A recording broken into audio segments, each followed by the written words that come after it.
উপরাষ্ট্রপতি এবং উপপ্রধানমন্ত্রী পদ রেখে সংবিধান সংস্কার কমিশনের কাছে সংবিধানের মোট ৬২ জায়গায় সংশোধনীর প্রস্তাব দিয়েছে বিএনপি।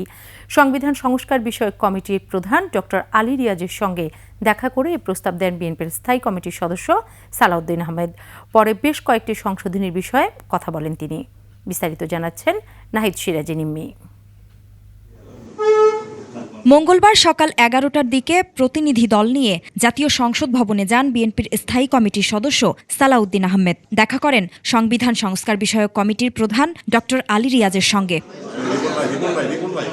তার কাছে সংবিধানের সূচনা থেকে শুরু করে তফসিল পর্যন্ত মোট ৬২ জায়গায় সংশোধনী ও সংযোজনের প্রস্তাব দেন দলের পক্ষ থেকে। প্রস্তাবনার মূল অংশে তাদের আনা কিছু পরিবর্তনের কথা তুলে ধরেন সালাউদ্দিন আহমেদ।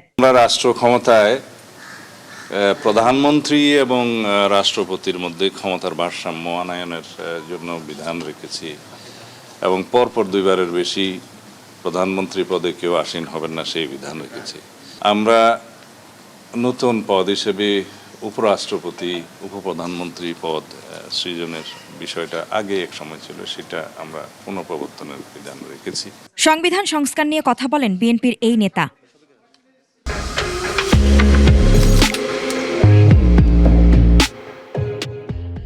সংবিধান সংশোধনের প্রস্তাব করেছি আমরা ব্যাপক ভিত্তিক, যাতে এটা গণতান্ত্রিক সংবিধান সংশোধন হয় এবং জনগণের আকাঙ্ক্ষা পূরণ হয়।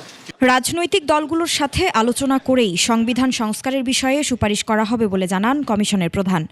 আমাদের দায়িত্ব হচ্ছে যে বিভিন্ন স্টেক হোল্ডারের কাছ থেকে যে সমস্ত প্রস্তাব আমরা পাচ্ছি সেগুলোর মধ্য থেকে যে প্রস্তাবগুলো সেগুলো নিয়ে আমরা আলাপ আলোচনার মাধ্যমে আমরা কিছু সুপারিশ তৈরি করি। নির্বাচনের বিষয়ে সিদ্ধান্ত নেবে অন্তর্বর্তী সরকার বলেও জানান তিনি।